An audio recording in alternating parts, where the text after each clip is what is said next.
For Telesur, I'm Cody Weddle in Caracas, Venezuela. We begin in Mexico, where the parents of the 43 missing students will meet with President Enrique Peña Nieto Wednesday. Now, despite the planned meeting, the parents have expressed what many of them call a total distrust of federal investigations. National and local officials have met to try to subdue ongoing protests, while investigations into more mass graves continue. In the latest sign of corruption, gang members have named the wife of Iguala's mayor, Maria de Los Angeles Pineda, as what they call the key operator of the crimes. Newly re-elected Bolivian President Evo Morales traveled to the Vatican Tuesday to participate in the first international gathering of popular movements. The event brings together 200 representatives from around the world. Morales attended the gathering in his capacity as an indigenous leader and focused his remarks on the need to defend Mother Earth and land as a universal right. Pope Francis also attended the conference and says popular movements inspire ideas for a better world. Este encuentro de movimientos populares es un signo. This meeting of popular movements is a sign, a great sign. You came to put to the attention of God, of the church, and of the people a reality that is many times silenced. The poor do not only suffer injustices, but they also fight against them. Sino que también luchan contra ellos.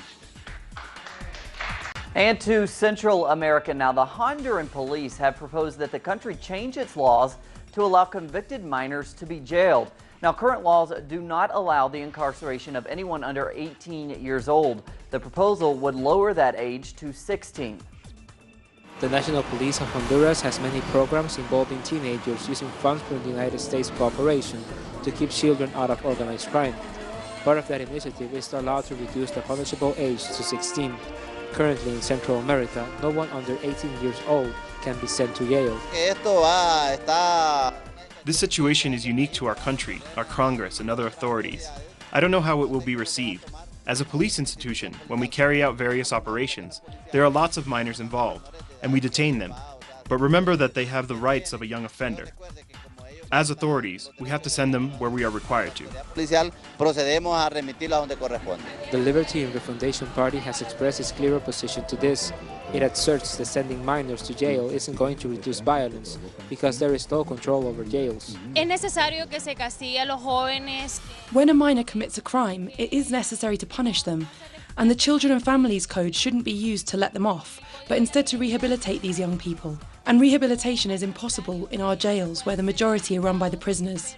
Pero no en las cárceles que tenemos en el país, donde la mayoría son manejadas por los mismos reos. Authorities who defend the change to the punishable age argue that in Latin America, Bolivia and Argentina have legislations that allow prisoners of 16 years old, but they don't explain the inhuman conditions of the country's jails. Es importante que desde el It is important that the National Congress starts to work on policies that benefit the young people of our country. Unfortunately, today there are no opportunities for young people, no job opportunities. No hay oportunidades, no hay fuentes de empleo. To make the announced change, the country should withdraw its signature to child rights international agreements. Gerardo Torres, Telesur, Central America. And thanks to Gerardo. And we go to Venezuela, where another suspect is in custody following the assassination of Congressman Robert Serra last month. Authorities have now detained 3 Venezuelans in relation to the killing of the young socialist congressman. The new arrest comes as Venezuelan President Nicolas Maduro reveals that rogue police officers participated in the assassination. Maduro says he will restructure the police force to root out such elements. In New York, the United Nations Security Council is holding an emergency session to discuss Israel's plans to build new settlements. The Israeli government plans to build over 1,000 homes for its citizens in East Jerusalem. That's an area with a majority Arab population. UN Secretary General Ban Ki-moon called the move illegal, while the EU called the plans highly detrimental. Even Israel's greatest ally, the United States, says the plans risk damaging Arab-Israeli relations. And we move to Brussels now, where Ukrainian and Russian delegations are meeting to discuss Kiev's $4.5 billion gas bill with Russian supplier Gazprom. The move comes as winter approaches in Eastern Europe. A shutoff of Russia's supply of gas would translate into increased hardship in the area and would also have important implications for the EU. Meanwhile, elections in the breakaway region of eastern Ukraine are set for Sunday.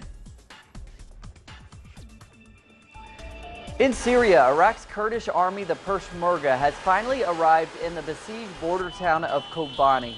The reinforcements will join Kobani's Kurds in their struggle to defeat the Islamic State group. The United States claims that the airstrikes in Kobani have helped the Kurds in their fight against the Islamic State. On the other hand, IS militants claim that they have nearly taken control of the entire town. And taking a look at the Ebola epidemic in West Africa, humanitarian aid continues to arrive in some of the worst-hit countries. Health experts have denounced government-level scaremongering and extreme quarantine protocols implemented after a handful of cases appeared outside of Africa. Experts say the measures will restrict the ability of those wanting to assist. The United Nations Ebola mission has also rejected such strategies, saying that decisions should be based on science and not hysteria. And finally, we soar over to Slovakia, where the world's first flying car ready for production was seen in action for the first time on Thursday. The Aeromobile 3.0 holds 2 people and can fit into a conventional parking spot.